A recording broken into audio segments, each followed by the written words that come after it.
Hello, I'm Bud McCord. I'm here in Brazil, South America. Welcome to Food for Thought, Thinking with Jesus. It's a time for us to spend some time not just thinking about Jesus, but to learn to think with Jesus and try to understand perfectly the words that he has for us, because in his words we find the liberty to be the people that we need to be and love the people that we need to love. The devotional for today, October 27th, 2020, is entitled Happiness That Walks or Travels Well. It's the same thought from yesterday, but we're going to go into it a little bit more deeply in a different way. It's where we learn that the happiness that comes from Jesus in us by the Holy Spirit is mobile. It moves, it walks, it lives in us, lives through us. And we need to be 100% convinced that Christ in us is the hope of us being able to glorify God. That is, make God visible and available to other people in our lives and in our world. Let me read the devotional. It's a thought I wrote years ago after I'd gone through an experience where I had literally had to relearn how to live the Christian life, so to speak, because I couldn't depend on the institutional, visible church. I had to depend on the true source of Christianity, which is Christ in me. The history of Christianity has often been a battle between listening and following Jesus as we walk in this world, or well-intentioned attempts by people to create Christian environments that guarantee our joy in the visible world.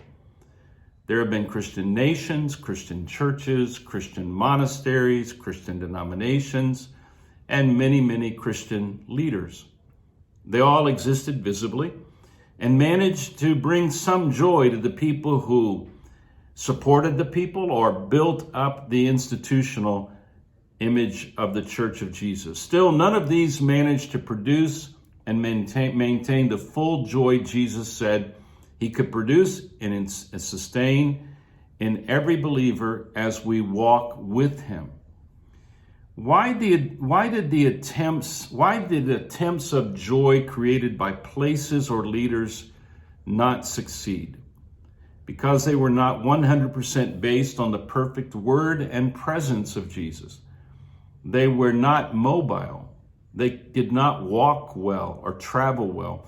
They often relied on visible things to maintain joy. The happiness they could produce, although real, doesn't end well in a world where the visible is always temporary. Visible institutions often lack sandals or the ability to walk with Jesus. Only the presence and words of Jesus can produce full happiness. This is amazing and liberating. As long as I can hear his words and feel his presence, I can walk in this world full of his joy. The Spirit of Jesus lives in every believer, and each believer is the temple of the Holy Spirit. This means that when I walk with Jesus in my sandals, so to speak, I can walk listening and following Jesus. Accepting the challenge of living joyfully with Jesus' presence and his words, one develops the habit of being very quiet and asking the Holy Spirit to allow us to hear Jesus' voice and receive a word from him. A word from Jesus will arrive, and along with it will come joy. As you receive his word, stay with it and live it. We can all be like the first disciples who changed the world by walking with and listening to Jesus. A little over 25 years ago, I passed through a desert, a dark night of the soul in my own personal Christian experience. And it was in that dark night of the soul, that very difficult time, that I began to understand that Christianity is a person. It's a living person. It is not a building. It is not a preacher. It is not a denomination. It is not a methodology. It's a person. Christianity is Jesus. Now, that doesn't mean I became suddenly against institutional Christianity or institutional manifestations of God's love. Those are like tools we use, but the tool is not the source. The tool is something you use that facilitates something for a period of time. But Christianity is Christ in me, Christ in you, Christ in us.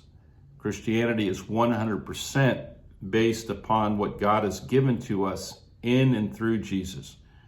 Even the Holy Spirit brings to us that which is coming from what God did in Jesus Christ for us and to us.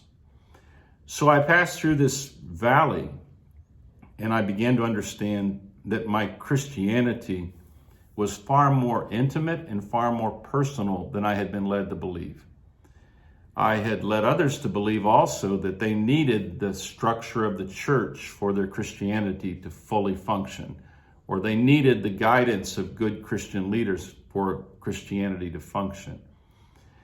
I believe that that was a mistake, because I believe that the perfect presence of Jesus is what every Christian should be led to live, to experience, to enjoy. And I think when they do that, they will involve themselves in the visible manifestations of the work of helping other people or caring for other people or evangelizing other people. But we all must begin at the very center of what Christianity is. And Christianity is Jesus Christ, and he is 100% of Christianity. Anything that we manage to do on a visible plane, as much as it may produce a certain kind of joy in us, we also have to understand that it will be gone eventually. And the fruit will remain. And the fruit is not something that is temporary, but rather it is the fruit of the Spirit that will live on in people that have been taken to Jesus. I've come to believe over the years that the best way to disciple people is to just let them see Christ on the cross and see Christ living in them. You know, we've been going through this pandemic, and I hope we don't waste this experience, because in this experience, we have all experienced the loss of much of our visible support that surrounds us. We've lost the support of being able to move about like we all would want to move about, or to go where we want to go, when we want to go there. And that includes even gathering together as the church. In many, many places, the gatherings of the church have been severely limited. There are places in the world where the church is not just limited, it's prohibited. So there are believers right now living in countries where they can never gather, and probably never will during the rest of their lives. But can they live the Christian life? Can they live Jesus? Can they hear Jesus? Can they enjoy Jesus? Can they be happy in Jesus? Well, if they can, so can you, so can I, so can we. I want to ask you a few questions about this pandemic and what is going to be left over from this pandemic, which will be something that you will value. What will survive the pandemic in your life? Did you discover during the pandemic that the presence of Jesus really is enough? It may not be all you think you need or want, but you found out that just you and Jesus, you can walk together and live together and bear fruit together? Did you discover that there's a kind of happiness that comes just from Jesus and that's all you need? Did Jesus as Christianity come clear to you? Did the pandemic make you realize that if every church shut down and every seminary shut down and every single Christian bookstore shut down, that Christianity would still live in you and through you for others?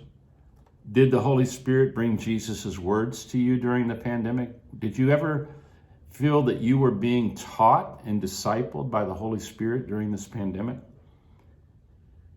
Did you realize that even though you couldn't do very much publicly, you could still do the work of God? Because the real work of God is to believe on Jesus, the one that God sent. I really believe there's a tremendous spiritual opportunity in the pandemic, and it is the opportunity to get rid of all of the things that we add to Jesus and just stay focused on Jesus. I hope that you will keep that.